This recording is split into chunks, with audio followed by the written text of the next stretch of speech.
Hello थोड़ा सा आप ना इसको अच्छे से भरिए, सीटी ले रहे हैं। अरे आइए एक दो गीत आप सभी को सुनाते हैं। हेलो हेलो हेलो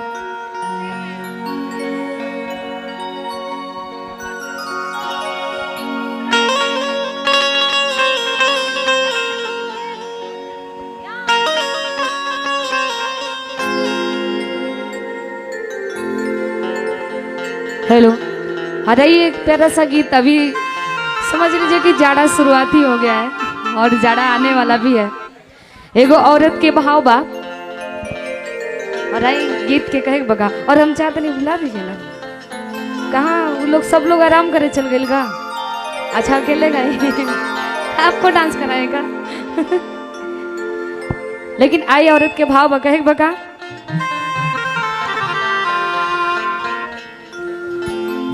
कि सैया जाड़ा में आज कहवना करई तीरा जाई लेखा कामई ती।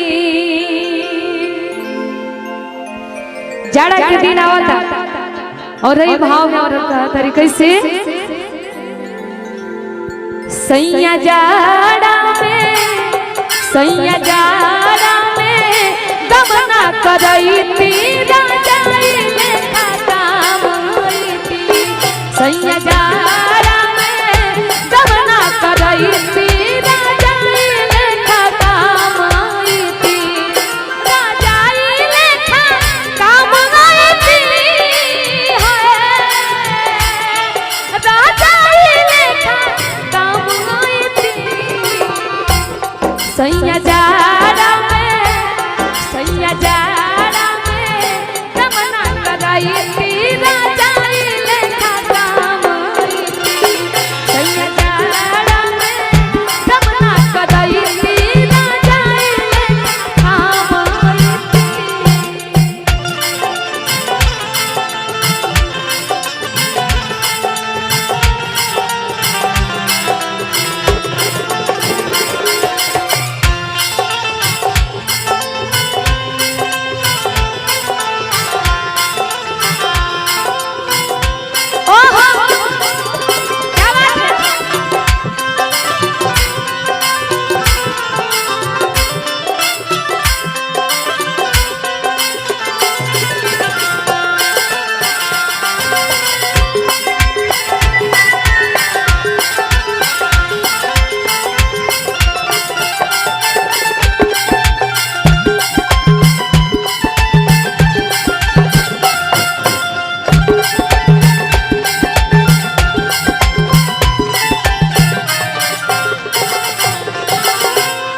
और हमने के भोजपुरी में एगो बड़ा नीमन मुर्गी होला, हम चाहते नहीं सब हेने हेने आइए ना, है फ्रंट पर तीनों लोग आइए।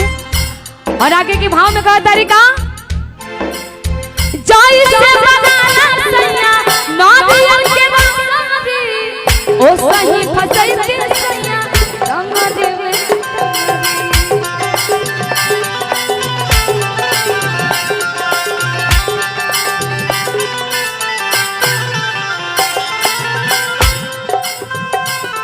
कहा तारी हाथ जैसे बनाना सैया नदियन के रासारी, ओ सही फसई के रंगा रंगा मतारी।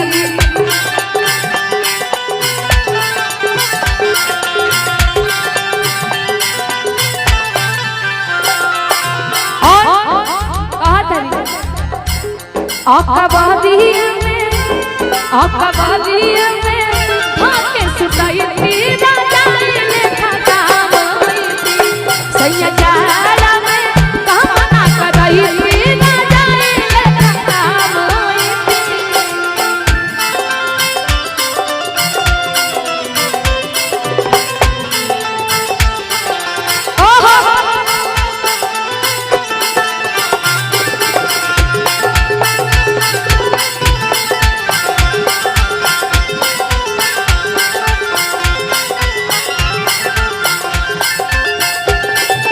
ओहो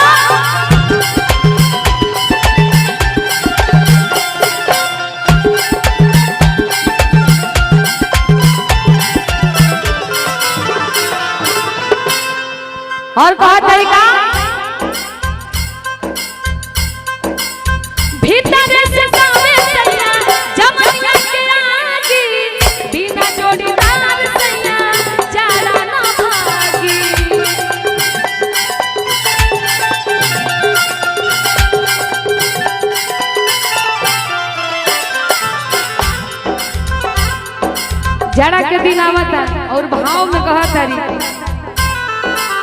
भीतर से तोरे सैया चमनिया के आगी बिना जोड़ीदार सैया जाड़ा भागी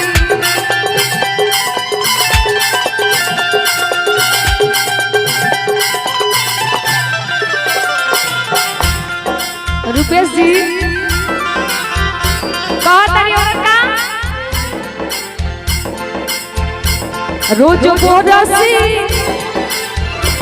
रोज बोरसी बाहर के तपैती ना जाए लेखा गावई सैया जाड़ा में कामना करैती ना जाए लेखा गावई सैया जाड़ा में कामना करैती ना जाए लेखा गावई सैया जाड़ा में कामना करैती ना जाए लेखा गावई सैया जाड़ा में कामना करैती ना जाए लेखा गावई सैया जाड़ा में कामना करैती ना जाए लेखा गावई सैया जाड़ा में कामना करैती ना जाए लेखा गावई सैया जाड़ा में कामना करैती ना जाए लेखा गावई सैया जाड़ा में कामना करैती ना जाए लेखा गावई सैया जाड़ा में